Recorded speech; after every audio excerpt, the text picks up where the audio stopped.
Eh, Hoy con un tema pues muy particular.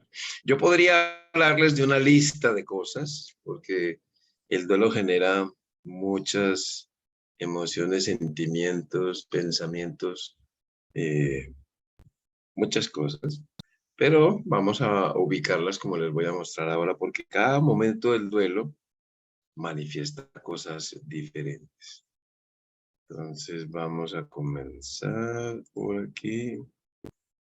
Ay, si no he abierto mi presentación siquiera. A ver, está por aquí.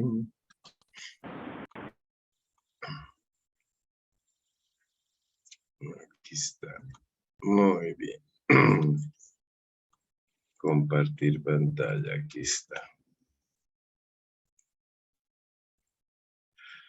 Bueno, pero antes de comenzar, vamos a repasar algo que yo hago mucho énfasis en él para que se nos quede, porque la expresión de las emociones, sentimientos, sensaciones y conductas, porque respondemos de manera holística a los eventos de la vida, pues parte de una vivencia, por supuesto, personal, ¿no? Cada persona va a sentir diferentes cosas dependiendo en parte del impacto que esa pérdida tenga en el mundo personal. Muchos de ustedes me han escuchado repetidas veces que la magnitud de la tragedia, en mi opinión, no depende tanto del parentesco, como sí de lo que la pérdida signifique para cada uno de nosotros, porque para nosotros algo que contemplamos una pérdida menor puede ser una pérdida mayor para otra persona, o lo que es mayor para otra persona puede que para nosotros no lo sea tanto.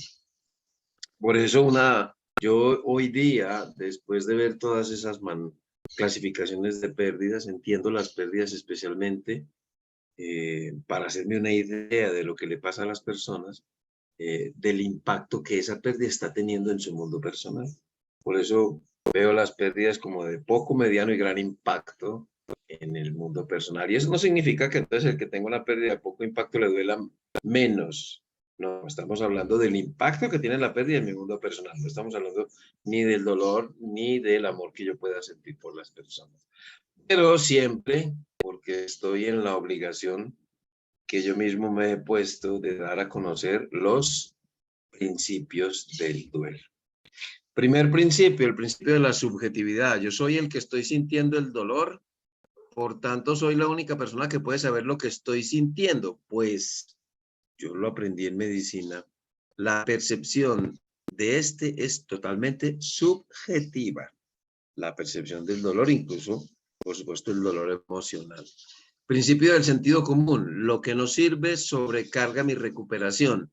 Así no me llenes de frases hechas que ni tú mismo te crees.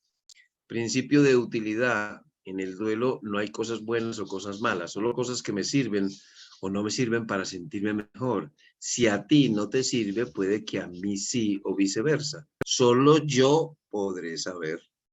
Cuarto, principio de sinceridad. No me puedes quitar el dolor, pero sí puedes aprender a acompañarme. Estar a mi lado implica tener que tolerar mucha impotencia y frustración. 5. Principio del respeto. No me fuerces a hacer el duelo a tu estilo. Escúchame por encima de cualquier cosa y respeta mis decisiones. No me quieras imponer las tuyas. 6. Principio del valor. Evita todo comentario que busque directa o indirectamente minimizar mi dolor. Esto no me ayudará, al contrario, me hará sentir más débil o irresponsable por afligirme por algo que no es tanto, según tu opinión. 7. Principio de cortesía. No me digas lo que tengo que hacer. Primero pregúntame cómo me siento con lo que estoy haciendo. Si lo que hago me hace sentir mejor, respétalo. De lo contrario, puedes sugerirme otras opciones que tú mismo hayas probado que son efectivas en casos como el mío. Principio del amor. 8. Aunque esté en duelo y tenga mucho dolor, muchas veces ni yo mismo sabré cómo me pueden ayudar. Simplemente sentirme amado, abrazado y escuchado me ayudará. No tienes que pensar que tienes que decir algo. 9. Principio de la empatía. No busco que te pongas en mis zapatos, solamente que comprendas que estoy en duelo, que hay mucho dolor y que tomará tiempo aprender de él. Y ese será mi tiempo, solo mío. Y 10, principio del aprendiz. Observa cómo hago mi duelo y aprende. En el área de la experiencia real, yo soy el maestro y tú el aprendiz. No inviertas estos roles. Fíjense que todos estos principios son precisamente enfocados en el respeto a lo que da título a esta plática, ¿no? Sentimientos, emociones ligados a el duelo. Pero también, muy importante, si nosotros queremos ayudar a alguien que está viviendo toda esta tormenta de emociones que se presentan en el duelo, recordemos el decálogo del acompañante de duelo. Leeré y me informaré de todo lo relacionado con el duelo, la aflicción y el luto. De esta forma, mi ayuda será más efectiva. Yo no puedo ayudar a alguien si no conozco lo que la persona está viviendo. Si es que la gente a veces mete tanto las patas con nosotros. Permitiré y animaré la expresión de los sentimientos de dolor y tristeza por la pérdida del ser amado, sin salir huyendo de la expresión de los mismos. Estarán siempre mis oídos atentos para escuchar el dolor, la tristeza, la rabia, la frustración, la soledad y todos los otros sentimientos que acompañan a la aflicción. Y a veces la gente solo quiere escuchar lo agradable, no escuchan el enojo que podemos tener y se van. Prestaré indefinidamente y mientras sea necesario mis hombros, mis brazos y mi pecho como consuelo para sostener la afligida existencia de mi hermano dolorido. No esperaré a que el deudo busque ayuda. Tomaré siempre la iniciativa visitándolo o llamándolo. Y si no me quiere abrir la puerta, no me quiere contestar, tendré que entender que a lo mejor no tiene ese ánimo. Pero eso de que cualquier cosa me llamas o vas por mi casa, eso no es útil. Contribuiré a que el apoyo y la comunicación efectiva de la familia sean los instrumentos más efectivos que faciliten la recuperación por la pérdida del ser amado. Respetaré las diferencias individuales en la expresión del dolor y en la recuperación del mismo, pero para poder respetar las diferencias individuales en la expresión del dolor, tengo que conocer cuáles son esas expresiones habituales tras una pérdida. Estaré atento a la presencia de reacciones anormales o distorsionadas del duelo. La persona en duelo será mi maestro. Para yo poder conocer cuáles son las reacciones anormales o distorsionadas, tengo que conocer con lujo de detalles cuáles son las reacciones normales, porque si no, entonces, ¿cómo voy a saber qué es anormal? Animaré la realización de todas las actividades necesarias para la promoción, mantenimiento de la salud y prevención de enfermedades durante el duelo, porque el duelo es el máximo estrés psicológico que podemos soportar los seres humanos, y eso conocemos muy bien los efectos que tiene el estrés. Algo les mencionaré hoy. Una vez alcanzada la recuperación, animaré y colaboraré en el establecimiento de grupos de ayuda mutua en mi vecindario, porque nosotros solos no podemos. Tenemos que sembrar semillitas en todos lados. Bueno, pues con eso ya podemos empezar a hablar de toda esta tormenta de emociones, pero ustedes saben que la expresión, la forma en que reaccionamos a una pérdida depende de muchas variables. Ahí tenemos 12 de esas variables que tienen un impacto más o menos importante en la expresión de las emociones, sentimientos y sensaciones que tenemos en el duelo. Todos son importantes. Quizá el más importante de todos es el primerito, ¿no? Las características del apego, porque las características del apego es el que va a determinar el impacto que tiene la pérdida en mi mundo personal.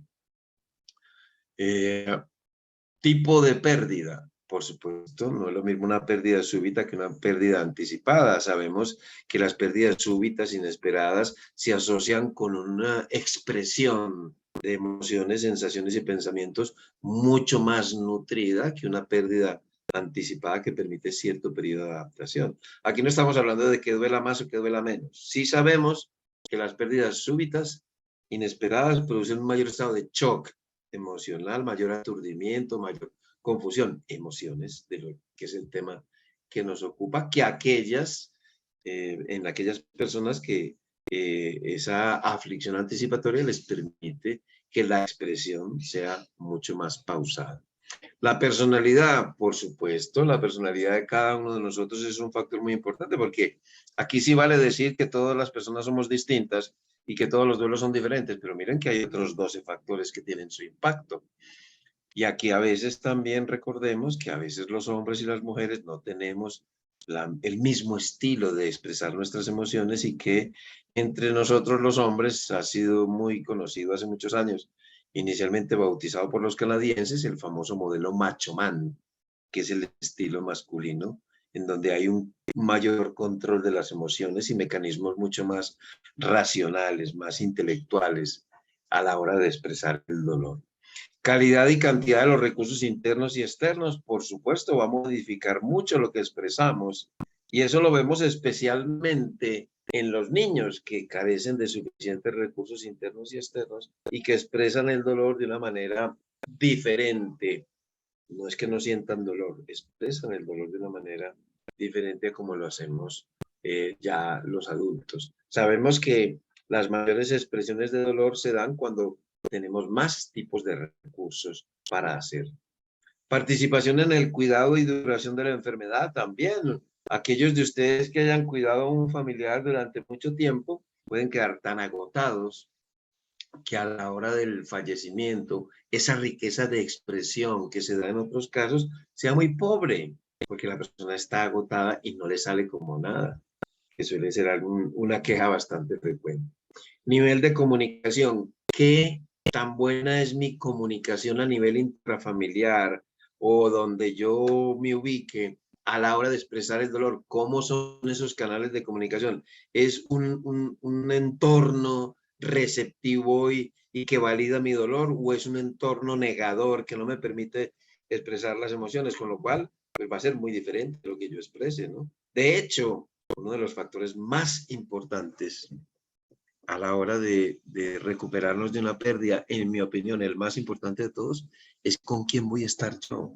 Puede que la muerte haya sido muy trágica, puede que mi relación haya sido muy buena o muy tormentosa, pero si yo estoy con las personas apropiadas, les aseguro que la recuperación será muy diferente a si estoy con las personas inadecuadas, así aparentemente haya sido un duelo bastante sencillo, una muerte pacífica en una persona muy mayor.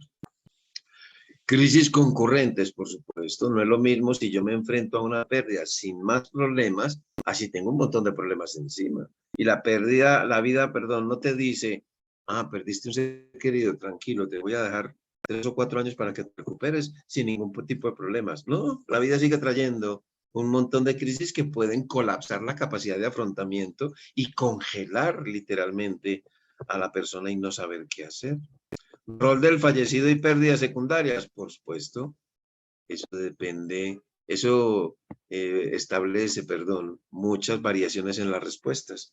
Y eso lo vemos sobre todo en los niños que pierden un papá que cumplía muchísimos roles y también en la viudez donde la pareja suele ser la persona que más roles cumple en la vida de cualquier ser humano. Eso no significa que duela más un caso que el otro, ¿no? Simplemente que la expresión puede ser algo diferente. Cultura y concepto de muerte, por supuesto.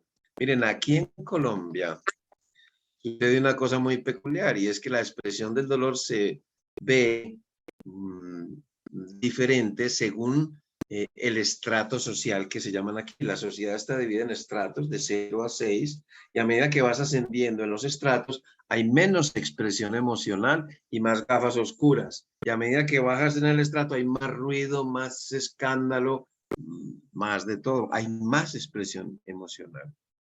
Pero ustedes saben que la gente asume, y esto es un factor importante, la gente asume que no expresar las emociones es signo de cultura, porque al fin y al cabo te lo venden hasta en la televisión. Muestran a la gente que pierde cuando muere un personaje. Por ejemplo, ahora que murió la reina, no te muestran a los familiares llorando a moco tendido, como decimos, ¿no? Te los muestran muy bien puestos, con su corbatita y todos muy serios. Y asumimos que esto es cultura o que eso es fortaleza. Porque no expresar las emociones, la gente te dice, te veo como bien, muy fortalecido. Y si estás llorando a moco tendido, te dicen, te veo como muy mal, estás como muy deprimido. Asumiendo que expresar las emociones es insano y que no expresarla es lo sano. Y la gente se lo cree y se cuestiona.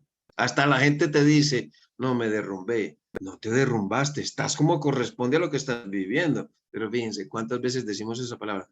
No, en República Dominicana estoy en el sótano. Estoy en el sótano. No, estás donde tienes que estar. Lo que pasa es que el duelo es así. Muy bien, entonces íbamos por aquí. Edad del deudo y del ausente, por supuesto. La edad es un factor determinante a la hora de expresar el dolor. Una característica del adulto mayor es que la expresión emocional suele ser más pobre. Y la gente dice, no, mi mamá o mi papá lo está llevando muy bien, se le ve muy bien, ignorando que es que esa es una de las características del duelo en el adulto mayor, que todo ese material, todas esas emociones, sensaciones, reacciones, en lugar de expresarse, se introyectan y salen por el cuerpo, con lo cual el adulto mayor pues se suele enfermar más. Una cosa antes de que se me olvide, la característica del apego, decirles que en los duelos más complicados, para mí, el duelo más complicado de todos no es el del suicidio, no es el del secuestro, la desaparición, no es el de un hijo, es el duelo en cualquier persona que tenga un estilo de apego inseguro. Cualquier duelo, así sea menor, en una persona que tenga un estilo de apego inseguro, eso va a ser una tormenta impresionante y le va a generar muchísimas dificultades.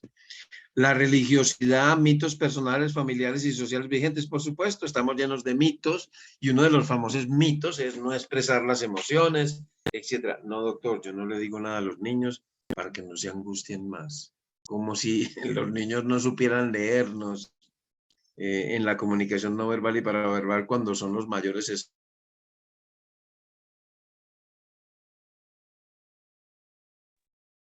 Doctor, se quedó pasmado. ¿O fui yo? En cada persona va a modificar o puede modificar notablemente lo que expresamos. Y por último, está los estilos previos de afrontamiento. ¿Por qué impactan en lo que yo exprese en mi duelo de hoy? Porque la tendencia que tenemos las personas cuando nos enfrentamos a las diferentes pérdidas es a repetir las mismas estrategias. Eso lo aprendimos de uno de los más grandes teóricos del duelo, Colin Murray Parks, que nos enseñó este concepto de la tendencia a repetir las estrategias de afrontamiento, así no sean las más efectivas para la crisis actual. A veces el conflicto en mi recuperación no está en la circunstancia en sí o en la relación o en las crisis concurrentes. Puede estar en que la estrategia que estoy utilizando ahora no es la más apropiada para lo que estoy enfrentando ahora. Entonces, como ustedes ven, hay muchos factores que modifican lo que expresamos cuando alguien muere y que esa imprudencia de emitir juicios es inadecuada. Recuerden que lo que una persona nos está mostrando, detrás, perdón, de lo que una persona nos está mostrando, hay muchas cosas y no sabemos qué hay detrás. Entonces, seamos muy prudentes y no expresemos nada. Y además, un error que se comete es, por ejemplo, que me decían estos días, doctor, es que esta persona enviudó y ya a los 6 meses tenía pareja. Dice, ¿qué hay detrás de eso? Hay muchísimas cosas. Y no es que ya la tenía. A lo mejor es que uno de los roles que no soportaba era no tener un compañero o una compañera. Lo mismo pasa con una manifestación. Si la vemos tranquila, eso no significa que el duelo vaya a ser una condición tan profundamente larga que vaya a ser igual. Hoy está así, pero no sabemos qué más hay.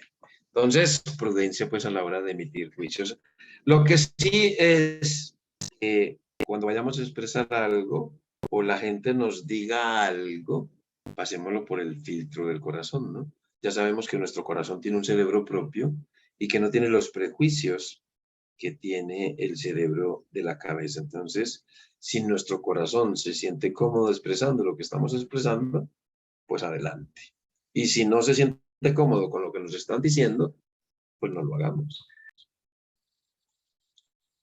Bueno, una de las reacciones emociones, sensaciones que tenemos en el duelo más complejas de todas es el dolor, ¿no?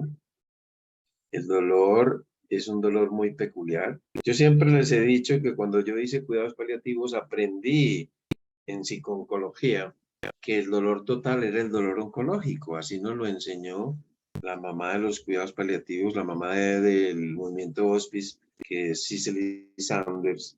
Yo aprendí de ella que el dolor total era el dolor oncológico. Y cuando yo me empecé a quedar con los familiares, una vez fallecían mis pacientes de cáncer, por tantos años que hice de psico-oncología, empecé a descubrir otro dolor, el dolor de perder lo que amamos, que en mi opinión se acerca más que ningún otro dolor a la definición de dolor total, porque duele todito.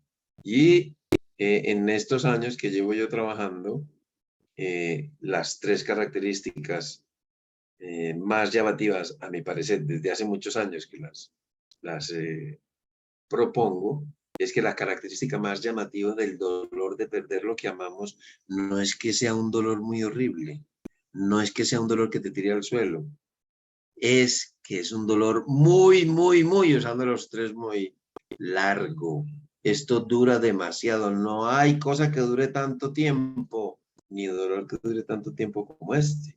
Puede que tengamos un dolor físico, pero para eso existen los analgésicos. Este no se quita con nada. Es tan largo que el ser humano no está acostumbrado y cada vez, pues porque estamos en el siglo XXI, está pidiendo, porque tenemos recursos, que le quiten este dolor rápidamente. De ahí que ya muchos médicos por sistema vas donde el médico y te pregunta, ¿qué le pasa? No, es que se me murió tal, tomé un antidepresivo. Porque la gente no quiere sentir dolor y no debería de sentir dolor, pero esa no es la aproximación, por supuesto, más adecuada. Ni tampoco hay que decir que es que nos tiene que doler para podernos recuperar. El duelo no es un fenómeno de sentarme a sufrirlo sin hacer nada. Yo puedo hacer muchas cosas por hacer más soportable el sufrimiento, que para eso son las estrategias de afrontamiento. Y por otra parte, las personas que nos acompañan no están entrenadas en un acompañamiento tan largo.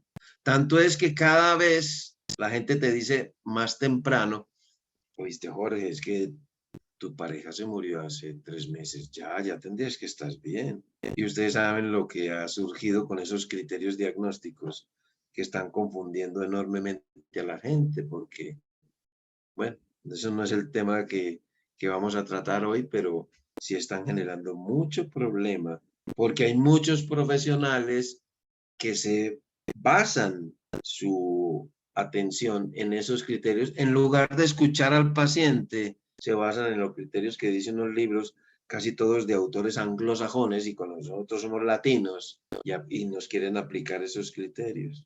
Es un dolor muy largo. Ningún sistema de salud ni bolsillo está preparado para un fenómeno tan largo. Lo único que yo he visto desde hace muchísimos años, casi 30 años, que es capaz de soportar el acompañamiento de las personas afligidas son los grupos de duelo.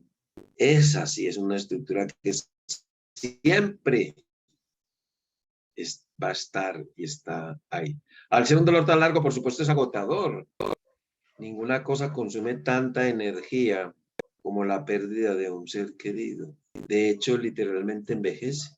Nos salen canas o arrugas y estamos en edad de ello, y si ya las tenemos, la situación se pone un poco peor. Es un dolor muy agotador. Y, por supuesto, es un dolor muy molesto. Para muchas personas puede ser la primera vez que sienten algo tan terrible, pero para otras puede ser simplemente el recuerdo de dolores anteriores y no por ello menos doloroso, porque este dolor tiene otra característica oculta. No deja callo, no deja experiencia. Es decir, si eso fuese así, yo podría decir con validez que como ya he perdido 3 seres queridos, el cuarto me va a doler menos porque ya he perdido 3. Y ustedes saben que no es así, porque cada vez que perdemos a alguien que era único e irrepetible. Bueno, son 3 características muy llamativas, pero no son las únicas características que tiene este dolor. Y como cada parte que nos duele va a expresarse de manera diferente, yo puedo expresar mi dolor físico, por ejemplo, me golpeo en la espinilla y puedo decir pegar un grito o decir una palabrota. Pero si me duele el alma, siento una presión en el pecho. No es la misma expresión del dolor, ¿sí ven? Para cada dolor existen unas manifestaciones algo diferentes. Sabemos que es un dolor biológico que físicamente nos duele, que es un dolor psicológico, que es un dolor social.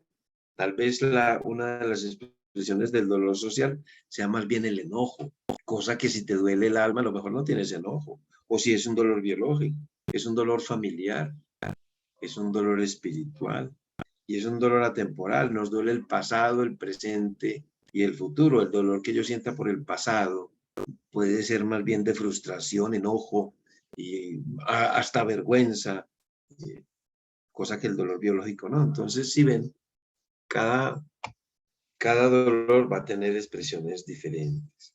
Por otra parte, es un dolor que no tiene perspectiva de mejoría a corto plazo, ya lo sabemos, no sabemos cuándo se nos va a quitar el dolor, si es que algún día se nos quita. Por eso, cuando la gente te pregunta, ¿cuánto dura un duelo?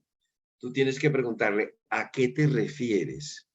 ¿A cuándo se te va a quitar el dolor o cuánto vas a tardar en recuperarte? Porque si tu postura es ante la duración de un proceso que se te quite el dolor, pues entonces vas a decir que nunca se recupera. Por eso hay gente que dice, interpretando mal las cosas, es que el duelo no tiene tiempo y que eso no se cura. Yo he llegado a escuchar gente que dice que el duelo no se cura. Pues claro que sí, pero primero defíneme qué es para ti curar. Si para ti curar es que vas a reconstruir tu mundo personal, aunque te siga doliendo, el duelo sí se quita, sí, pero para ti curarse o recuperarse de una pérdida es que no te vuelva a doler nunca, pues entonces no te vas a recuperar, pero el problema no está en el duelo, es en la definición que tú tienes del proceso. No tiene perspectiva de mejoría a corto plazo. Es un dolor que al principio, sobre todo en lugar de mejorar, con el tiempo empeora y uno empieza a cuestionar su propia capacidad de hacer las cosas y uno empieza a pensar que uno es débil, flojo, nervioso, porque en lugar de sentirse mejor, se siente peor sin saber por qué en la mayoría de los casos. Así es que el dolor es así, luego les mostraré un aspecto que está especialmente relacionado con esto. O sea, toda la vida duele. Por eso les decía yo que es quizá, en mi opinión, el dolor que se acerca a esa definición de dolor total. Por otra parte, el dolor también es un estímulo de neuroplasticidad. El dolor hace que esas neuronas que están a la izquierda comiencen a alargar sus ramitas para comunicarse con las otras.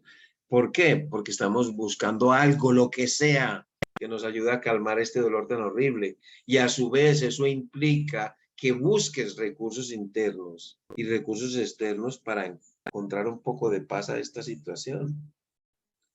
Eso significa que si tú utilizas una sustancia, un medicamento, aquí como los antidepresivos, que te bajan el nivel de angustia, entonces este fenómeno ya no se va a dar, porque ya no vas a buscar, porque tu cerebro está, digamos, calmado por el antidepresivo, ni tampoco vas a buscar recursos internos y externos, porque es la pastilla la que está haciendo todo. Entonces te vuelves con cierta dependencia de la pastilla, no fisiológica, no física, pero sí todo lo haces por la pastilla.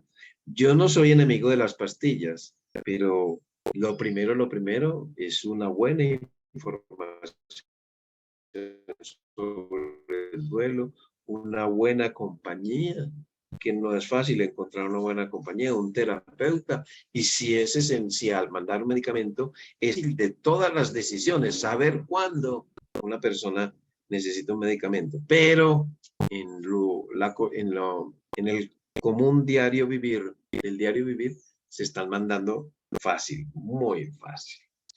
Bueno, pues sabemos que todas estas emociones, sabemos y aprendimos, nos lo enseñaron los psicólogos hace muchos años, que emoción que no se expresa es emoción que se somatiza.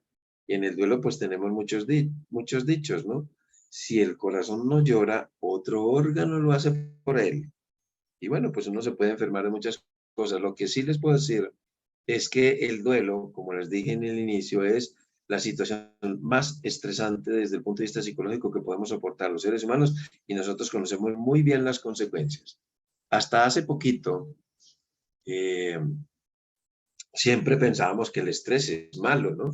Que el estrés es malo, pero pensábamos que el estrés era el de los ejecutivos, el de los directivos de grandes empresas, donde ahí fue descrito el famoso síndrome del corazón roto. No fue en un duelo, fue en estas personas de, de directivos de empresas en Japón.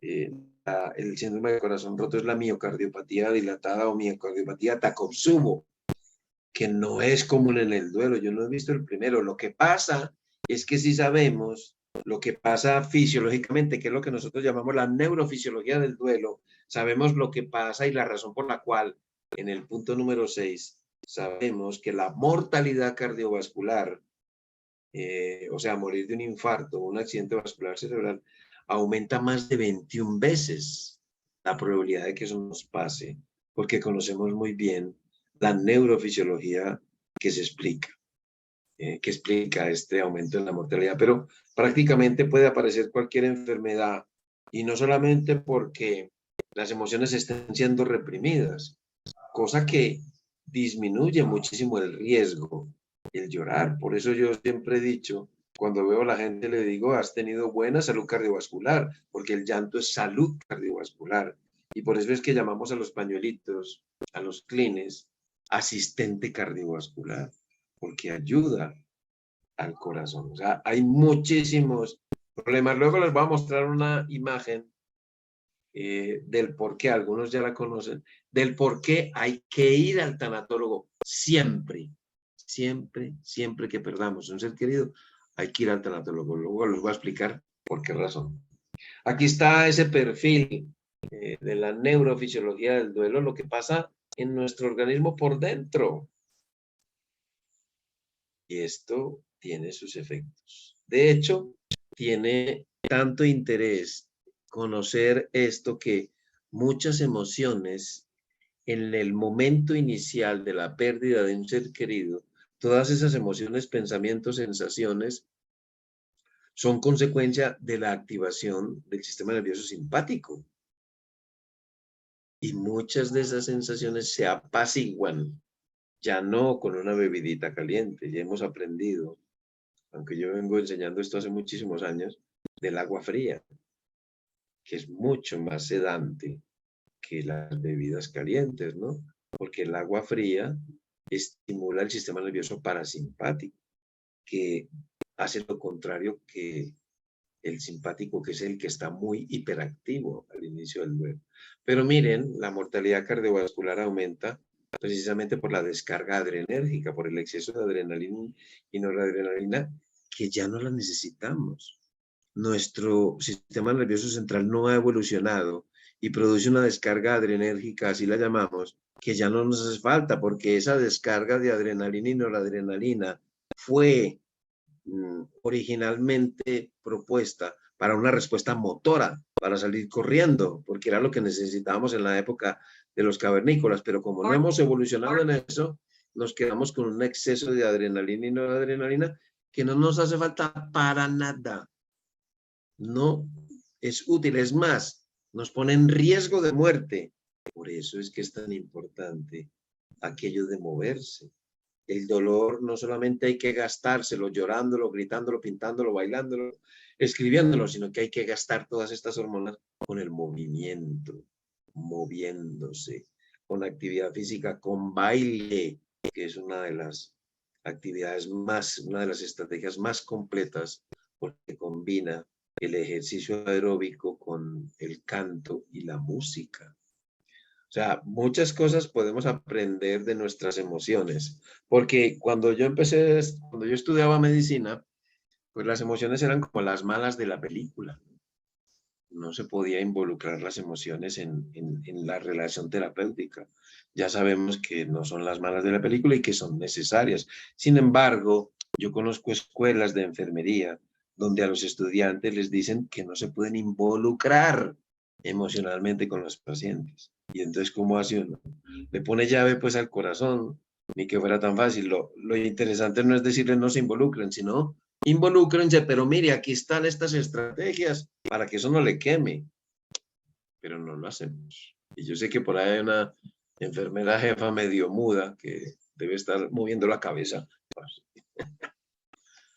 Muy bien. Si bien estos cambios de todo eso que vimos ahí son naturales y vitales en ciertas situaciones y de forma esporádica, no nos van a hacer ningún daño, el reiterado desencadenamiento de la respuesta de estrés sin dar salida a la energía suplementaria así producida y los subproductos, que son esas hormonas de tal respuesta, esos sí son perjudiciales para la salud. Pero uno podría pensar que esa descarga adrenérgica solo es al principio, ¿no?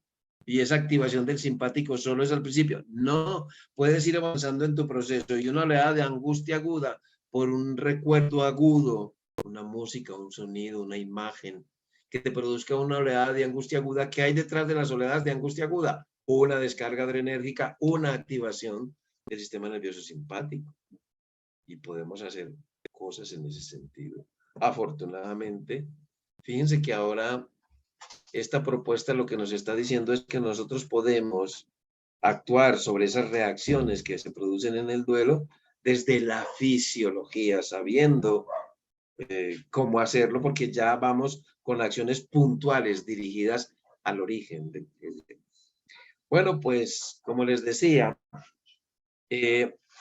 estas emociones, sensaciones y sentimientos, yo podría hacerles una larga lista agotadora, mamona, como decimos aquí, de todas eso, pero no, vamos a ubicarlas, porque cada etapa de nuestro proceso tiene unas emociones, sensaciones y sentimientos diferentes y acciones, por supuesto, diferentes.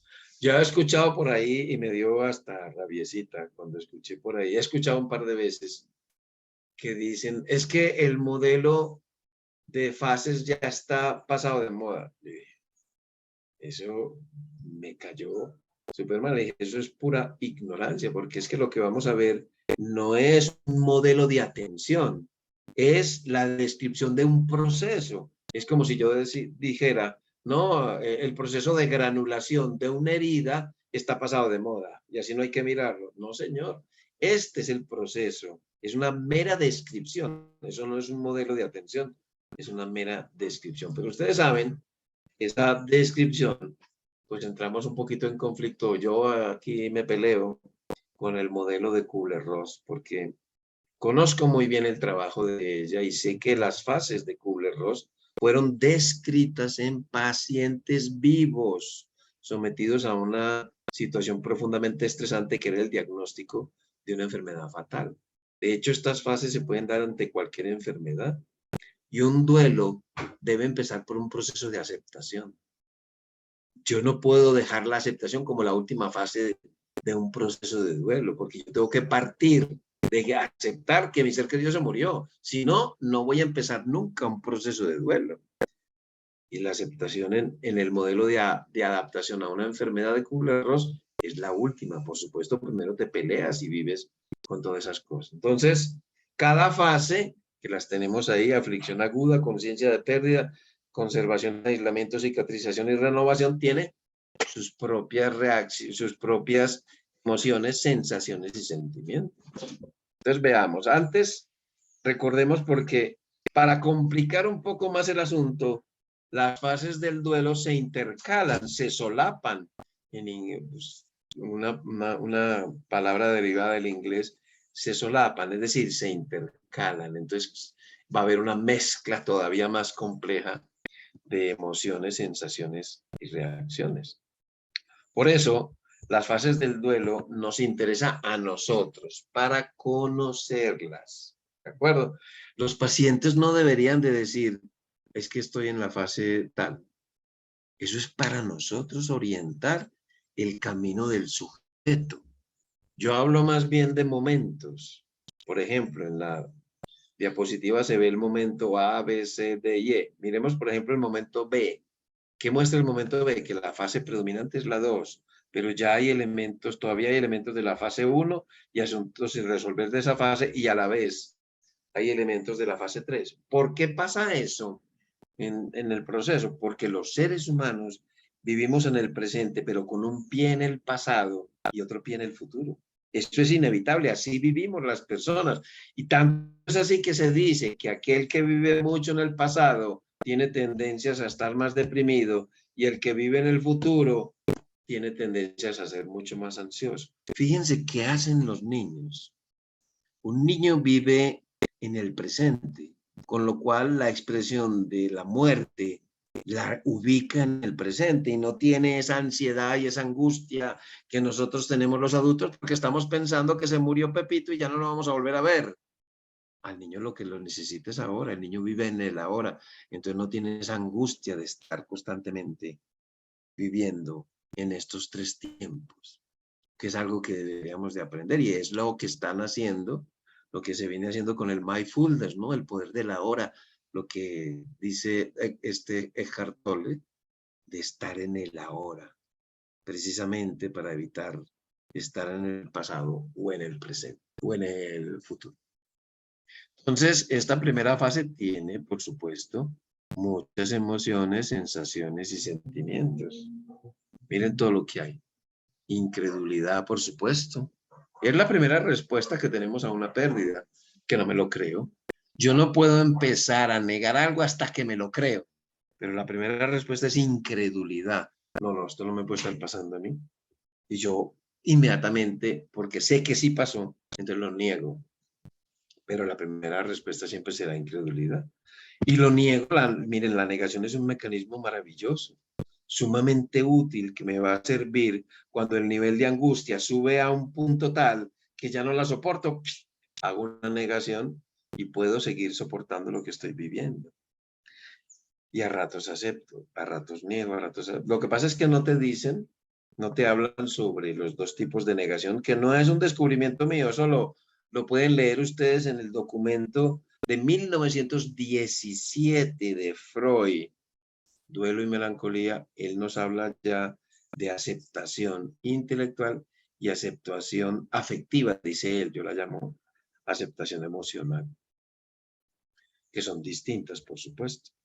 La anulación psíquica es un sentimiento muy peculiar que ha sido muy ignorado por muchas personas y que tiene un impacto enorme en la forma en que nosotros nos relacionamos con las personas en duelo. La anulación psíquica fue originalmente descrita por uno de los más grandes, quizá yo diría que se pelea el primer puesto con Colin Murray Park, que es Erich Lindemann. Él fue el primero en que lo describió en el año 1944, en el artículo que se publicó de 1944.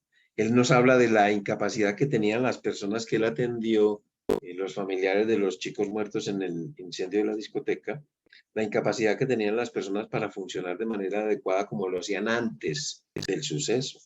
Unos añitos después, 6 años después, en 1950, otro autor, Caprio, le pone el nombre y dice: esa incapacidad que tenemos las personas para procesar información cognitiva en tiempo de crisis se llama anulación psíquica. Pero ya estaba descrita por Lindemann. Si yo, miren, si yo, por el estado de shock, soy incapaz de entender adecuadamente, aquí en Colombia decimos que a uno se le cierra el entendedero, no coordino muy bien la información para mantener el contacto con la realidad, me veo en la necesidad de depender de la información que viene de lo sensorial, básicamente de la información no verbal y paraverbal. Entonces, las personas que nosotros atendemos que están en crisis son extremadamente sensibles a la comunicación no verbal y paraverbal y a otra cosa, a la coherencia entre los tres niveles de comunicación. Si ustedes le están diciendo a la persona, porque en las personas en crisis hay que hablarles, hay que economizar mucho el lenguaje, hay que ser muy concretos. Pero si ustedes le están diciendo cosas que no están seguros, o porque están nerviosos, o porque no saben de lo que están trabajando, la persona en los ojos se les va a notar. Y va a haber esa no correspondencia, no coherencia entre los tres niveles de comunicación. Porque por otra parte, la comunicación no verbal y paraverbal no es manipulable. La única cosa que sí he visto yo que puede cambiar la expresión de mis ojos cuando me acerco a una persona que está sufriendo es si lo hago con mucho amor, porque el amor tiene el poder de cambiarte la expresión de los ojos. Así estés súper asustado o no sepas el asunto, te acercas con lo que necesitas, con mucho amor. Las oleadas de angustia aguda es una manifestación muy llamativa del duelo, por supuesto. Es la marca más característica de esta fase inicial del duelo, que tiene todas esas emociones, sensaciones y sentimientos. Es una sensación súbita, como si te cayera un jarro de agua fría encima, por una presión en el pecho, un vacío en el abdomen, unas intensas ganas de llorar, pensamientos con el ausente y lloras. Se parece muchísimo a una crisis de pánico. Fácilmente son confundidas. Son súbitas, con una duración muy corta, de 5 o 10 minutos habitualmente, pero muy recurrentes. Cada vez que alguien o algo produzca un recuerdo agudo del ausente, se dispara una de estas oleadas de angustia aguda que hemos aprendido a manejarlas con agua fría y con acostarnos a llorar. Y eso se pasa solito. Si ya son muy recurrentes, ya tenemos otras opciones para implementar. Luego están también los pensamientos obsesivos, otra reacción que se presenta mucho en el duelo recurrente en esta fase inicial. Al fin y al cabo, los pensamientos obsesivos, que son ese disco rayado, te están ayudando a la aceptación intelectual porque te están diciendo, mire que sí pasó, mire que sí pasó, mire que sí pasó. O sea, tienen un efecto adaptativo, pero si son muy dramáticas esas imágenes, como ser testigos de un accidente, de un homicidio, de un suicidio, encontrar un cuerpo muy deteriorado o colgado, por ejemplo, eso puede ser muy dramático y producir demasiado dolor y demasiadas emociones, sensaciones y sentimientos. Para eso usamos, recuerden, la competencia de estímulos. Trastornos de despersonalización, de realización, por supuesto que le dan a la persona la sensación, ahí hablamos de sensaciones, de que cambiaron el mundo, de que no es el mismo mundo en el que estaba. La gente está diferente, él se siente raro, se siente muy extraño. Incluso puede la persona llegar a ver las cosas de un solo color o en blanco y negro nomás. Está también los trastornos de memoria, que ya los conocemos muy bien, con ese bloqueo posinformación, amnesia disociativa y escotomas emocionales. Ahora viene un fenómeno que describe muy bien esa tormenta emocional y ese sube y baja, que es el fenómeno de la montaña rusa, ¿no? Que a ratos bien, a ratos mal. Miren, aquí lo tenemos en esta imagen, el fenómeno de la montaña rusa, que como ven ustedes al principio del duelo, es muy agudo, ¿no? Esos sube y baja son muy rápidos y muy juntos, pero nos vamos avanzando en nuestro proceso y se van como aplanando un poquito y se van poniendo más anchos, o sea, duran más. El ver el duelo como un fenómeno de montaña rusa produce cierta tranquilidad. ¿En qué sentido? Cuando ustedes llegaron a tener ese dolor tan horrible, ustedes pudieron llegar a pensar, si esto es para siempre, o si esto siempre va a ser así, yo no voy a ser capaz de vivir, porque es demasiado el dolor. Pero te das cuenta que de pronto empiezas a sentirte un poco menos mal, subes, pero después bajas, después subes, después bajas. Entonces, ¿qué tenemos que hacer nosotros con los pacientes? Ayudarles, trabajar juntos por la situación A que ustedes ven ahí, trabajar con el paciente esos momentos en que está tranquilo, qué cosas pueden ayudarle a alargar esos momentos, pero también encontrar los momentos B para definir qué cosas pueden acortar esos momentos tan difíciles. Para eso sirve también entender este fenómeno de la montaña rusa. Enojo por la pérdida del objeto amado, sí. El enojo en el duelo tiene varias motivaciones. El primer enojo que sentimos es algo supremamente primitivo, porque es una respuesta típica ante cualquier situación negativa. Fíjense, uno pierde algo y lo primero que hace Vamos a pensar en un bebé que está muy contento con su chupón y ustedes llegan ahí por maldadosos y le quitan el chupón bruscamente. ¿Qué hace el bebé? Llora. ¿Qué busca el llanto? Que el objeto perdido retorne. Si el objeto perdido no retorna, entonces ¿qué hace? Se enoja. Fíjense que el enojo es escalar en mi demanda para que el objeto perdido retorne. Entonces este primer enojo tiene un propósito, el retorno del objeto perdido. Hay muchas preguntas sin respuesta, por supuesto, que llevan a muchas emociones, sensaciones y sentimientos. Y muchos síntomas físicos, todos esos síntomas físicos que ustedes ven ahí, son consecuencia, casi todos, de la descarga adrenérgica. Son efectos secundarios de tener elevados los niveles de adrenalina y noradrenalina, que duran elevados por lo menos entre 1 y 3 meses, lo que dura aproximadamente esta fase. ¿Qué hacemos con todas esas emociones, reacciones, sensaciones? No se fuerce a aceptar las cosas de una sola vez. Esto es un proceso lento. Déjese cuidar.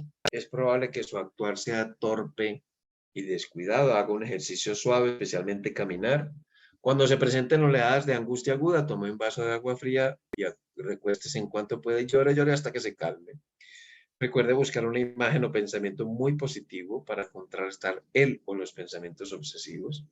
Acuda al médico de revisión, no se quede con nada adentro, busque quien le escuche y le acompañe sin juzgarle o criticarle y comience a leer algún libro sobre el duelo, si sea de a poquitas líneas. Miren que son cosas para ser distintas en cada momento del duelo. Pasamos a la segunda fase, que cuando la gente ya se va, ya no nos acompaña tan a menudo, empezamos a ser conscientes de que esto sí es de verdad. Y aquí comienza esa fase que llamamos de conciencia de pérdida, que se define muy bien con una frase.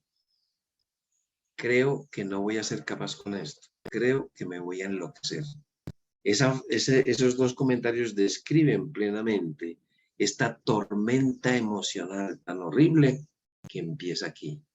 Y esta tormenta emocional de tantas cosas parten de un concepto muy básico, que es uno de los síntomas más difíciles en el duelo, más largos, que se llama la ansiedad de separación.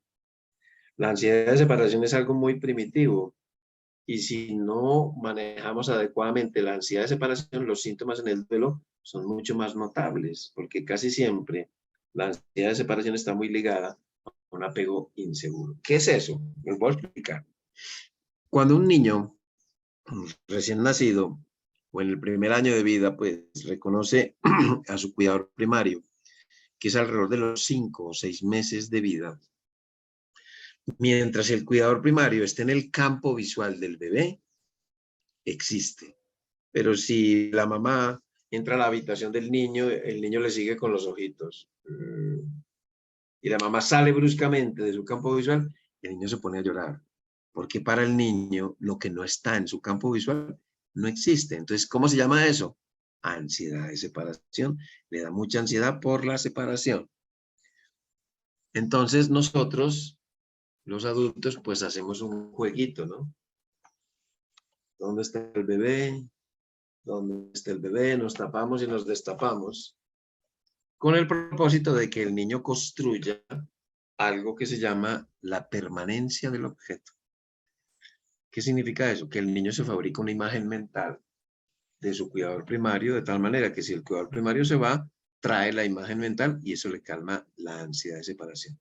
Si eso no fue adecuado, la ansiedad de separación es desesperante y eso lo vemos en muchas personas al inicio, sobre todo al principio del duelo, si es que no se maneja adecuadamente o se puede ver durante mucho tiempo de una manera muy dramática porque es una ansiedad absolutamente desesperante, porque la persona no ve a su ser querido.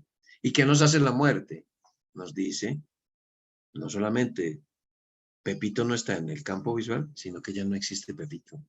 Entonces, ¡pua!, se dispara este síntoma que, como les digo, es absolutamente terrible y que solo logra calmarse un poquito con lo que llamamos los objetos transicionales. las cosas que pertenecían al ausente. Que cuando uno tiene tanta angustia, se aferra al suéter, a la cobija, a la playera, lo que sea, y logra calmarse un poquito, hasta se queda dormido, porque le ayuda a calmar la ansiedad de separación. Hasta los ositos que ahora se están fabricando con las ropas, los peluches, ¿no? Que se están fabricando con la ropa del ser querido, ese es un maravilloso objeto transicional, muy bueno. De hecho, nosotros podemos observar cómo va un duelo observando lo que hace la persona con los objetos. Pero no emitamos juicios, doctor, es que esa señora se le murió el hijo hace 5 años y tiene la habitación intacta. ¿Cierto que eso es patológico? Y yo siempre les digo, antes de que tú juzgues eso, pregúntale por qué. Pues, ¿qué pasa con la habitación? Ah, sí, doctor, me dijo que sí, que la habitación está igual, que el marido y ella a veces se van allá a tomarse un vinito con queso y platican sobre el hijo, sobre temas del diario vivir, que a veces los otros hijos se van allá a jugar en el play y que cuando viene su hermana le gusta quedarse ahí y sus sobrinos también les gusta quedarse. ¿Eso es patológico? Pues no, fíjense, es que no son los objetos los que determinan, o los objetos o las situaciones, ¿no? Lo que determina lo anormal o no anormal, digámoslo más bien, lo no adaptativo, sino la conducta que desarrollas alrededor de eso. Ahí es donde está el problema. Bueno, la culpa, por supuesto que también aparece, la culpa, desde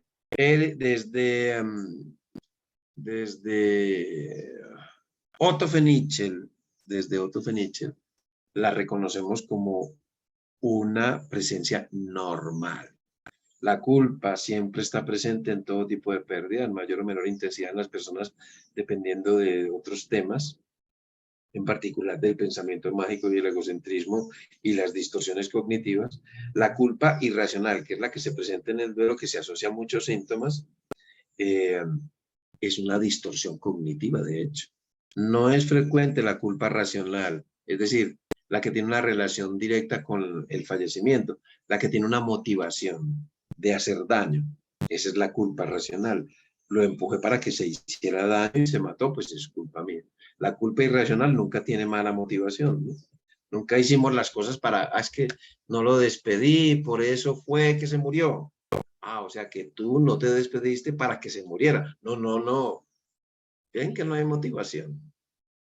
El comportamiento de búsqueda y espera que produce un poco de ansiedad, ¿no? Pues mirando a ver si ya va a tocar el timbre, si se va a sentar, si va a poner la chaqueta donde la solía poner, o vamos por la calle mirando, como buscando a nuestro ser querido.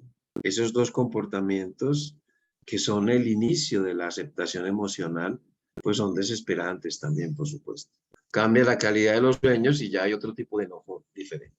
Si ven que son emociones, sensaciones y sentimientos diferentes a la fase inicial del duelo. A pesar de que esta sea una tormenta emocional terrible, no tienen los mismos expresión. Por eso no tiene sentido hacer una larga lista de que reacciones emocionales, cognitivas, ubíquelas.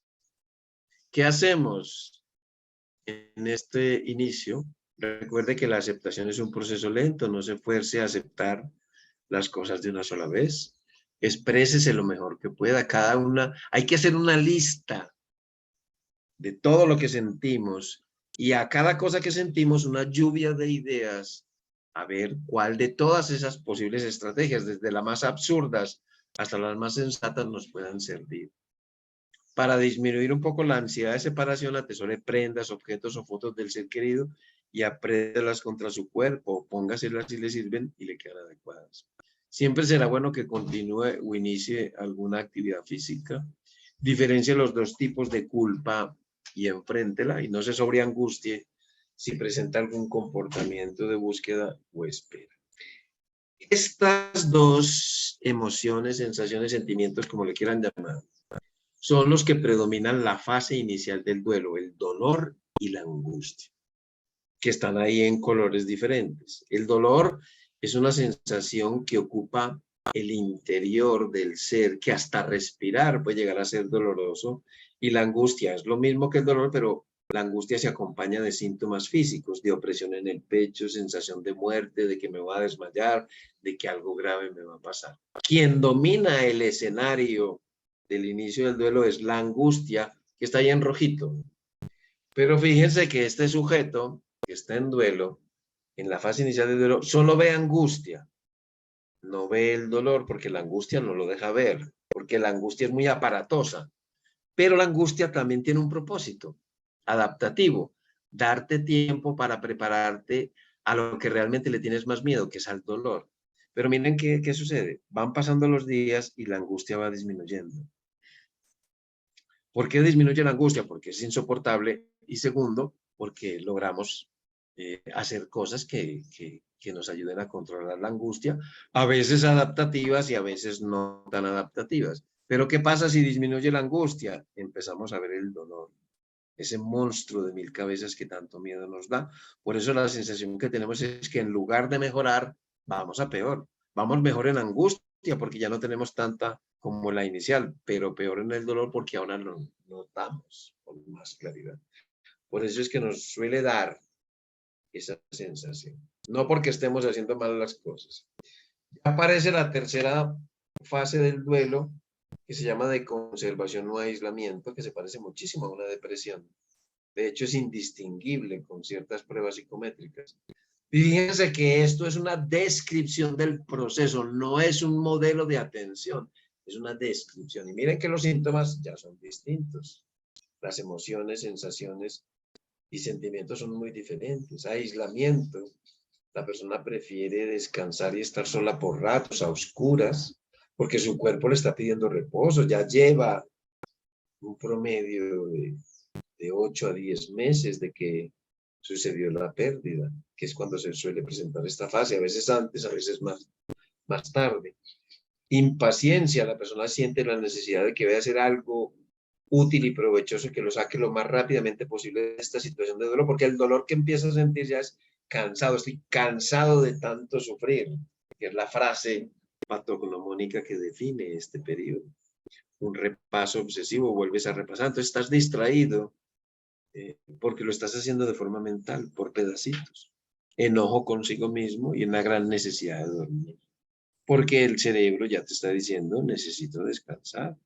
Entonces, miren, todo esto fácilmente es mal diagnosticado como una depresión. Por otra parte, en esta época coincide con las consecuencias, los efectos secundarios de mantener un pico elevado de cortisol, que es la hormona que aparece en el estrés crónico. Después de 1 a 3 meses de estar en duelo, los picos de cortisol se disparan y nos pasan factura alrededor de esta época. Y uno de los efectos secundarios del cortisol es que producen depresión, con lo cual no solamente podemos tener esa sensación de estar deprimidos porque perdimos un ser querido, sino también como efecto secundario del exceso de cortisol. ¿Qué hacer? No olvide que esta etapa es muy parecida a una depresión y no tendrá ganas de hacer nada. Descanse con más frecuencia, haga las cosas más despacio, intentando concentrarse en ellas paso a paso. El repasar con frecuencia todo lo que ha sucedido es parte de la tarea.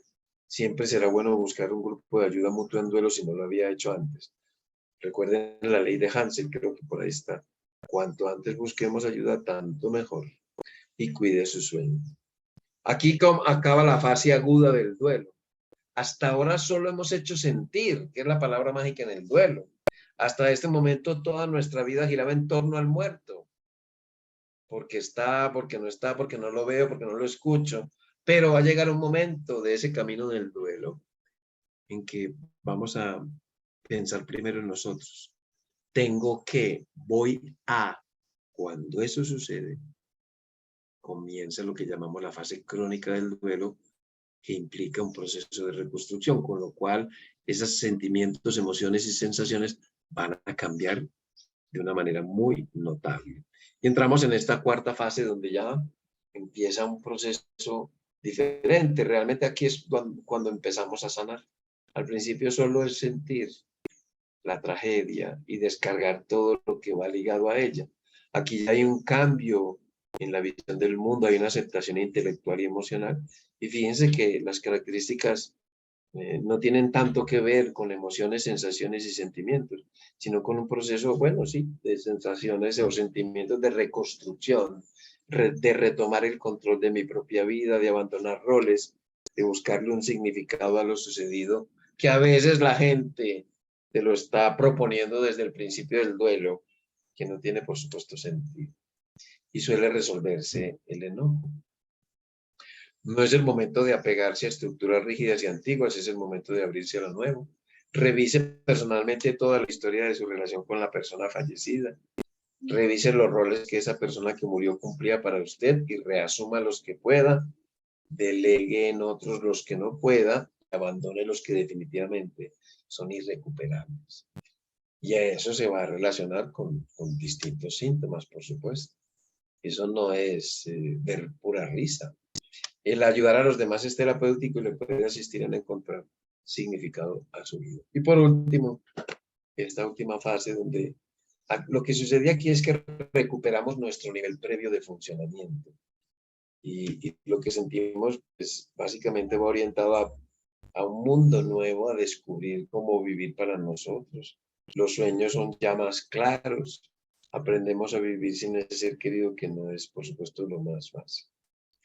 Es el momento de aprender a vivir para nosotros. Aquí pueden ver una descripción de, así, en un solo plano, una frase, una gráfica que es muy repetida, pero como la podemos ver con este modelo de ver el proceso. Si sientes enojo, dibuja líneas. Si quieres recordar, dibuja laberintos. Si quieres concentrarte, dibuja puntos. Si sientes cansancio, dibuja flores. Si te sientes bloqueado, dibuja espirales. Y si sientes tristeza, dibuja arcoíris. O sea, con esos sentimientos, emociones y sensaciones podemos hacer muchas cosas, como les digo, no es simplemente sufrirlas. Eso nos va a llevar, este camino del duelo nos va a llevar a 3 posibles resultados. O por culpa de este proceso y de todo lo que sentimos y el manejo de lo que sentimos nos lleva a tener aspectos más positivos de nuestra personalidad, a ser más espirituales, más comprensivos, más tolerantes, más amorosos. Afortunadamente la mayoría de las veces es así. O todo lo contrario, a ser más amargados, más resentidos, agresivos, menos amorosos, menos tolerantes, menos comprensivos. Suele pasar también. Esos son los 2 extremos. Que seamos igual a como éramos antes es poco probable, porque la muerte produce una gran crisis de conceptos. Como les decía, la ley de Hansel, propiamente la ley de Hansel es la efectividad de un servicio de intervención en crisis aumenta de modo directo en función de su proximidad, tanto al tiempo como al lugar del incidente de crisis. Yo hice una adaptación hace muchos años, que la ven ahí. Cuanto antes se busque ayuda, tanto mejor, pues evita que se formen patrones disfuncionales del duelo. Cuanto antes, mejor. Obviamente todas estas emociones, sensaciones, sentimientos van a provenir de diferentes puntos, porque en el trabajo del duelo hay este cortejo de síntomas que viene de cargas propias del duelo, de cargas no intrínsecas al proceso como un entorno inadecuado, de las crisis concurrentes o de asuntos pendientes sin resolver. Y se pueden juntar 4 cosas que sobrecargan a las personas de tantas emociones, porque algunas tendrán más peso que otras. Por eso, cuando veamos a una persona en duelo, hay que trabajar estas 4 áreas. Bueno, ya para terminar, algunas frasecitas que me sirven para darles a entender todo este proceso tan complejo de emociones, sensaciones y sentimientos. Si te quedas conmigo, te contaré qué es el dolor. Si te vas, nunca sabrás por qué te busqué. Nosotros estamos en ambos ámbitos, en el A y en el B. No podemos solamente atender el A y no atender el B, o solo atender el B sin prestarle atención al A. El ámbito del tanatólogo debe estar en ambos lados, ¿no? Pero miren, ahí está el deudo y él cree que el duelo es esto. La familia cree que el duelo es eso. Pero miren lo que hay debajo. Te enfermas no por comer chatarra, sino por cosechar indiferencia. Indiferencia ante el dolor del otro. Esta mañana en un programa, en un live en Facebook que tenemos con República Dominicana de la Fundación Dándole Sentido a la Vida, hablábamos precisamente, hacíamos el cierre, o hacía yo el cierre con una frase muy hermosa que me gusta a mí mucho de John Donne, un poeta, el poeta clásico de Inglaterra, que se las voy a mostrar aquí rápidamente si la veo, no sé, yo creo que ya la borré. Un segundito, miro aquí, debe estar en la papelera, aquí está. La muerte de cualquier hombre me disminuye porque yo formo parte de la humanidad. Por tanto, nunca mandes a nadie a preguntar por quién doblan las campanas. Doblan por ti. Por eso hay que dejar de cosechar tanta indiferencia y ser corresponsables de esta humanidad. Tarde o temprano, los duelos no resueltos van a manifestarse cargados de muchos otros pequeños duelos asociados, recogidos en el camino, gracias a la misma estrategia que dio origen al primero. Por lo tanto, cuando se manifieste, la sensación será la de 1000 dolores juntos, acumulados a lo largo del tiempo. Un duelo no trabajado es sin duda muchos duelos no atendidos. Otra cosa que expresa en relación a estas emociones, lo que no se expresa no se acaba, pero sí te acaba, físicamente y emocionalmente hablando. El maestro te muestra una dirección, pero tú construyes el camino. El paciente te muestra el camino y gracias a él corriges tu dirección. Bueno, esta sí la conocen mucho. Pensar poco, sentir mucho y moverse siempre. Ya saben por qué, ¿no? Porque cada cosa tiene su sentido. Razones por las cuales siempre debemos acudir al tanatólogo, siempre, porque las estadísticas dicen, o los autores que puedan leer dicen, solo una tercera parte de los pacientes en duelo necesitarán acompañamiento especializado. Yo digo que no, que todo el mundo. Primero, para hacer catarsis, para que me escuchen en un espacio seguro y de contención, privilegiado y libre de juicios y críticas. Segundo, para que normalice mis síntomas, para que ubique mi sintomatología en un contexto de respuestas esperables ante situaciones como las que estoy viviendo, es decir, para que las normalice. Nadie mejor para conocer el perfil de respuestas ante la pérdida de lo amado que mi tanatólogo. Tercero, para que me dé cultura de duelo, para que me informe de todo lo relacionado con mi proceso, sus particularidades, características, factores que determinan la respuesta a la pérdida, las fases del duelo y sus tareas, entre otras cosas. Es decir, que me aporte el conocimiento mínimamente necesario para abordar en mejores condiciones mi situación. Cuarto, para que me hable de los factores de riesgo, para que el tanatólogo determine en mi situación la presencia de factores de riesgo de duelo complicado y ponga de forma temprana los correctivos necesarios para evitar mayor sufrimiento, porque no puedo esperar, sí, es que estás sufriendo mucho, fue porque no te aclaré al principio esto, o no pusimos remedio a aquello otro. Y por último, para que me enseñe estrategias, para que me dé a conocer las estrategias que han probado ser más efectivas en situaciones como las que estoy viviendo, especialmente cuando aquellas han sido extraídas de la experiencia del trabajo con personas y grupos de duelo. 5 razones por las que hay que ir, pero la gente no va. Por eso van a tener tantos problemas. Viajé y conocí lugares maravillosos, increíbles, pero me dejaste entrar en tu alma y quedé extasiado. Ningún viaje es tan asombroso como el interior del otro. Eso decía yo, una persona que me decía, no, yo he viajado por tales y tales países. Y sí, maravilloso.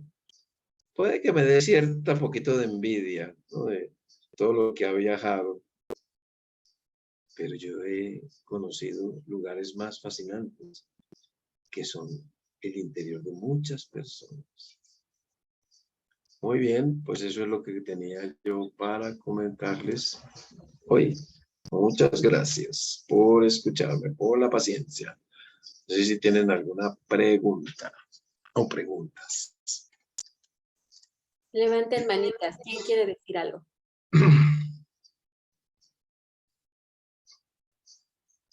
Ay, qué calladitos. Sí, están Vamos, adelante, mudos. adelante. De verdad magistral, doctor. La verdad me deja impresionado. Y haga de cuenta que hizo una radiografía. Yo perdí a una hija después de 2 años de cáncer. Obviamente, pues fue terrible para mí. Y uno de los sentimientos que usted mencionó, pues es el sentimiento de culpa, ¿no? El sentimiento de culpa es terrible, de verdad, terrible.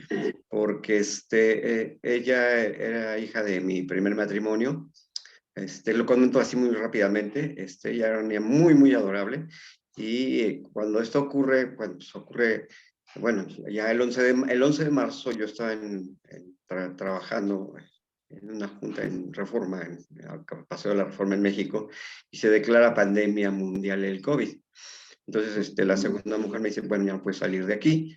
Y en junio, pues me corre de su casa, ¿no? Me dice, creo que ya no quieres estar aquí. Pero no es que no quería estar, es que estaba yo más enfocado, obviamente, en el tema de la niña del COVID, ¿no? Ahorita donde me encuentro, el lugar donde me encuentro, pues me encuentro así como que me están dando asilo, pues es un amigo que tiene oficinas y yo vivo en un espacio que era una bodega, pero es lo más reconfortante que he escuchado en tanatología. Yo le pediría un favor que me recomiende uno de sus libros, porque toda su ponencia fue de verdad como una radiografía, ¿no? Como que yo decía, bueno, ¿y por qué el dolor no para? ¿Y por qué dicen, hay una frase por ahí que dicen que el dolor es necesario El dolor es obligado y el sufrimiento es opcional, ¿no? Eso que opcional, exacto. Y pues de verdad muy, muy agradecido con Dios y con la vida. Le voy a decir por qué, porque gracias a una de las partes que usted mencionó de ayuda, y que esto será mañana en uno de los hospitales de aquí de la Ciudad de México, pues conocí a lindas personas como son Coco, Jazz y bueno, a este grupo maravilloso que he visto en las ponencias. Pero de verdad, doctor, qué gran ponencia. Yo le pediría de favor, me recomiende, por favor, uno de sus libros, porque de verdad, una excelente ponencia. Yo la única duda que tenía, y ya la contestó, marco, voy haciendo notas y marco con asteriscos lo de las dudas, y lo del apego inseguro, cuando usted lo mencionó en un principio, yo dije, ¿qué diablos es eso, no? Pero ya cuando mencionó lo del bebé y esto, pues ya me hizo aclarar esto. Y eh, ¿y por qué esa pregunta de cuando alguien le pregunta sobre el duelo, contestar a qué es a lo que te refieres? ¿Cómo? Sí, usted comentó que cuando alguien le pregunta si sigues en el duelo o por qué el dolor. Ah, Le ¿cuánto dura? Sí, ¿a qué te exacto, refieres? exacto, Sí, exacto. porque es que uno, como le dicen, le dan a uno tantas opiniones, pues yo siempre le digo a la gente que detrás de cualquier expresión hay que mirar, porque detrás de las cosas suelen presentarse muchas variaciones, ¿no? Entonces, detrás de la pregunta ¿cuánto dura un duelo? Tenemos que aclarar a qué se está refiriendo, porque para la persona que nos pregunta puede tener una idea de cuánto dura un duelo y el que te contesta puede tener otro. Entonces, Y hay siempre es dos bueno que cosas, hablemos el lenguaje. hay dos cosas que me impactaron. Una es esa gráfica en donde uno puede ser mejor persona o peor persona, ¿no? Con la condición del duelo. Ajá. Y la otra, bueno, pues se me acaba de ir también, es importante, pero justo esto, ¿no? Yo creo que detrás de cada... Ah, ya llegó a mi mente.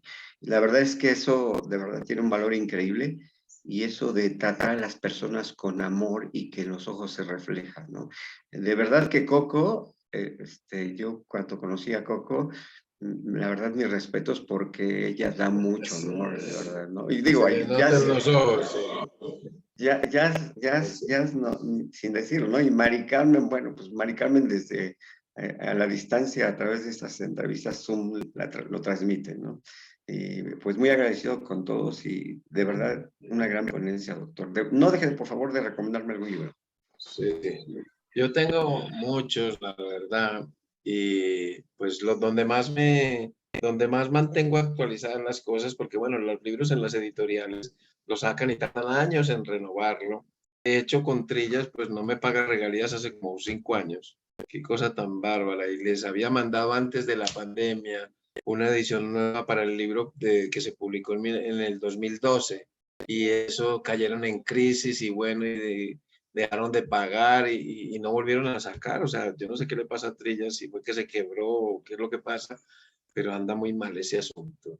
Entonces, más bien les puedo mandar una guía actualizada o la que tiene Mari Carmen, ¿no? Ahí hay casi mucha información, pues mucha de esa información es mía, pero si quieres yo te puedo mandar la guía que normalmente yo le mando a las personas. Muy bien, ¿quién más? ¿Una pregunta, comentario? Mientras se decide el doctor, le leo lo que están diciendo. Elba, gracias como siempre magistralmente. Un abrazo, Doc.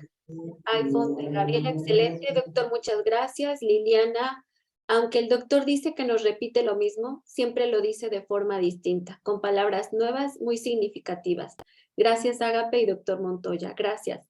Nancy, estoy muy agradecida por tan amplia y profunda explicación para un proceso en el que a veces nos enredamos y hundimos. Y el conocernos es muy importante para no destruirnos y así poder seguir avanzando. Excelente, doctor. Espérenme porque ya, ok. María Suárez, súper, cada vez aprendo más. Mil gracias, Doc Montoya, por su generosidad, compartiendo todo su conocimiento. Lisbeth, de mi parte, muchas gracias por tan valiosa información para ayudarnos a transitar este camino. ¿Podría recomendarme un libro para ayudar con el duelo por suicidio? Gracias. Y María de la Luz, doctor, no tengo las palabras exactas, solo le agradezco su generosidad siempre por compartir. Coco, doctor, como siempre, mi admiración, respeto y cariño. Gracias por estar aquí. También les puedo mandar, muchas gracias por los comentarios, les puedo mandar la guía de duelo por suicidio. Luego me escribes para que te mande esas cositas. Sí, doctor. Gabriela, adelante.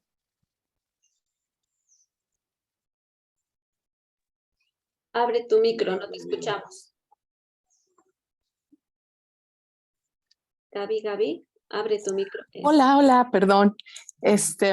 Bueno, aquí Gaby, nada más pues dándole gracias al doctor. Ya tengo tiempo que no voy al grupo, pero... Uy, hace rato no aparecías. Pero bueno, aquí ando y solo decirle que súper agradecida, cada día aprendo más. Como yo le decía a mi grupo, yo traigo ahí mi racimo de duelos y no saben cómo el doctor me ha ayudado. La última pérdida que tuve fue hace 3 meses. Y pues mi pérdida de salud, que yo les decía que yo soy muy feliz porque ya tengo cabello, ¿verdad? Ya tienes pelos. Sí, pasé por quimioterapia, por cáncer de mama. Entonces, pues solo les quería compartir eso, perdonen las fachas, Pero Se te ve muy bien ese pelo. bueno, solo eso, ¿verdad? Compartirles mi experiencia con el doctor en los grupos y pues que me ha ido excelente y con muchas ganas de vivir y a pesar de las pérdidas que he tenido, pues bueno, sigo adelante y de verdad muy agradecida con el doctor y con todo su equipo y con los participantes también. Gracias. Gracias. A ti. Gracias, Gaby. Y bueno, quiero mostrarle, doctor, y a todos mi osito. Es hecho con un pantalón de mi hija. Y aquí les estamos ofreciendo a todos los patrones de regalo para que hagan su osito. Yo tengo los patrones. Si ustedes quieren hacer su osito, con mucho gusto les compartimos los patrones para que lo hagan con la prenda de su ser querido. Más aparte, una meditación que hice precisamente para estar haciendo el osito y después estarla haciendo cuantas veces quieran. Con mucho gusto se las compartimos. ¿Sabes? ¿Sí? Sí, doctor. Que ese osito también se puede usar para, como la figura que tiene origen en Guatemala, ¿no? Como el quitapesares, quitapenas. O sea, tus tristezas las puedes escribir y meterlas en el bolsillito del osito para que sea el osito el que duerma con las penas, ¿no? Wow, qué bonita información. Sí, doctor, pues lo vamos a hacer, le vamos a poner aparte una bolsita. Y por ahí está el osito de Coco y ya varios en Ágape tenemos nuestro osito. Entonces, bueno, también lo vamos a llevar al retiro precisamente para vea, Coco tiene ahí el de azulito. Ajá. Sí, muy lindo, muy lindo.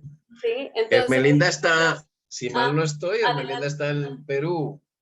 Hermelinda, Adelante, si Hermelinda. tienes la Hermelinda que conocemos. Adelante, Hermelinda. Así es, sí es, sí es. Muy buenas tardes, doctor Montoya, muy buenas tardes. Solamente quiero agradecerle, doctor, de verdad, su ponencia espectacular, doctor. Estoy inmensamente agradecida. Pues, doctor, de verdad que yo también, pues, los grupos me han ayudado muchísimo. Yo recuerdo, doctor, cuando entré, pues, no, cuando entré a su grupo, doctor, estaba, pues, wow, deshecha, no sabía ni dónde dirigirme, como se dice, doctor. Pues desde ese entonces, hoy en día, doctor, he aprendido muchísimo, no es muchísimo, sino, pero sí he aprendido, doctor, a poder llevar y pues esas emociones y pues cuando decía, ¿no? Cuando dijo usted poder, o sea, a pesar de que uno esté en el duelo, pero hagamos los ejercicios, algo que, ¿no? Entonces yo, doctor, cuando yo había perdido, pues mi hijo yo lo perdí por suicidio, entonces yo me sentía realmente fatal, de verdad que fatal, pero cuando yo escuchaba, cuando daba las herramientas, doctor, yo empecé a hacer los ejercicios, empecé, ¿no? A la vez me sentía culpable también, ¿no? Decía, ¿no? A lo mejor estoy haciendo mal, pero poco a poco fui aprendiendo que no era malo, doctor, ¿no? De esa manera yo estaba sacando mis emociones, doctor, ese dolor que me tenía acá. Entonces fui aprendiendo a aceptar que pues Jared ya no estaba, pero sí, físicamente ya no estaba, pero sí lo tenía acá, los recuerdos, esos bellos momentos que yo había compartido y he aprendido a decir gracias, doctor, a Jared, gracias a Dios, de verdad. Inmensamente agradecida, doctor Jorge, pues también igual con mi hija en el duelo infantil. Y muchísimas gracias, doctor, por todo lo que hace, de verdad. Agradecida a Coco y a todo su equipo también, doctor. Muy, muy agradecida. Gracias, doctor. A ti, Hermelinda. Doctor, disculpe, yo también quisiera que me recomiende un libro sobre el suicidio, no sé cómo poder, o sea, todavía la verdad sí me gustaría, doctor, le escribo. Gracias, doctor. Me escribes, sí, me escribes. Gracias. Muy bien, bueno, pues muchas gracias por escucharme, por cederme este espacio. Espero que nos volvamos a ver pronto. Bueno, ahí están. Pues es que parecen mis alumnas de los diplomados y de los grupos porque todas las caras son conocidas. Muy bien, un abrazo y muchas gracias. Muchísimas gracias, doctor. Muchísimas gracias a todos. Que tengan muy bonito fin de semana. Y de verdad, el día de hoy hacemos este cierre con un broche de oro que es el doctor Montoya. Y gracias a todos por estar aquí. Seguimos en contacto, por favor. Y si quieren, los patrones, adelante. Saben que cuentan con todos nosotros. Hermoso, Losito. Muy bien. Muchísimas gracias. Que estén bien y que descansen. Gracias a todos. Gracias, doctor. Muchísimas gracias. Gracias, doctor. Un abrazo a todos.